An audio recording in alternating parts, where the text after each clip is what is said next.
নমস্কার বন্ধুরা, প্রিয়াঙ্কা ফুডওয়ালাতে আপনাদের সবাইকে স্বাগত জানিয়ে আজকে নতুন একটা রেসিপি করছি, যেটা হলো কাঁচকলার কোপ্তা।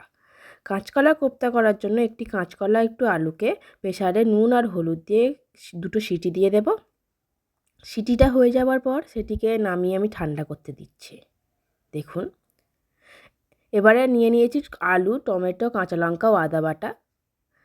তো লাগবে কাঁচকলা ও আলুগুলো খোসা ছাড়িয়ে সেগুলোকে আমি ভালো করে একটু মেখে নেব। তাতে দেব কাঁচা লঙ্কা বাটা, ভাজা ধনে ও জিরে গুঁড়ো, লবণ ও একটু হলুদ গুঁড়ো দেব এবং অল্প একটু লাল লঙ্কার গুঁড়ো দেব ও একটু ময়দা দেব। দিয়ে এটাকে ভালো করে একটু মেখে নেব। মেখে নেবার পর আমি হাতে একটু সরিষার তেল লাগিয়ে মাখাটাকে কোপ্তার আকার দেব।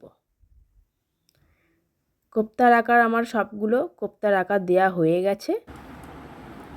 এবার কড়া গরম করে তাতে আমি তেল গরম করতে দেবো। এটি সম্পূর্ণভাবে হবে সর্ষের তেলে।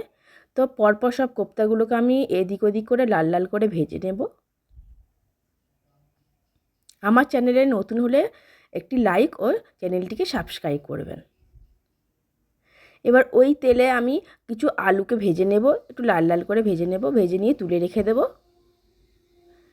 এবার ওতেই একটু জিরে ফোড়ন, একটু শুকনো লঙ্কা ও একটা তেজপাতা ফোড়ন দেব ও টমেটোগুলোকে দিয়ে একটু ভালো করে নেড়ে নেব ও তাতে একটু চিনি দেবো যাতে একটু রঙটা ভালো আসে।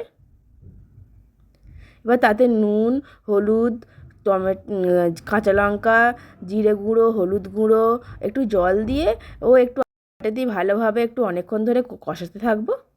অল্প অল্প জল দিয়ে মশলাটাকে বেশ অনেকক্ষণ কষাবো। মশলা যত কষানো হবে রান্না ঠিক ততটাই সুস্বাদু খেতে লাগবে।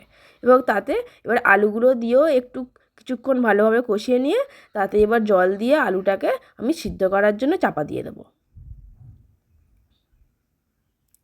এটি একটি সম্পূর্ণ নিরামিষ রান্না হবে। এবার 5 মিনিট পর আমি খুলে দেখব যে আলুগুলো প্রায় সিদ্ধ হয়ে গেছে। এবার তাতে কোপ্তাগুলোকে আমি দিয়ে দেব। দিয়ে একটু নেড়ে আমি পরিমাণ মতো জল দিয়ে দেব। এটি একটি সম্পূর্ণ নিরামিষ রান্না ও এটি আপনারা ভাত, রুটি অথবা পরোটার সাথে খেতে পারেন।